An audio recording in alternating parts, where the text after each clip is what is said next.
قل لمن الأرض ومن فيها إن كنتم تعلمون سيقولون لله قل أفلا تذكرون قل من رب السماوات السبع ورب العرش العظيم سيقولون لله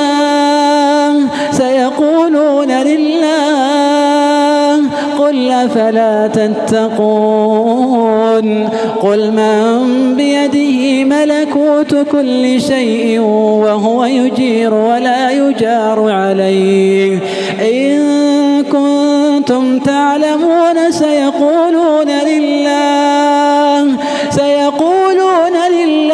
قل فأنى تسحرون بل أتيناهم بالحق وإنهم لكاذبون ما اتخذ الله من ولد وما كان معه من إله إذا لذهب كل إله بما خلق ولعلى بعضهم على بعض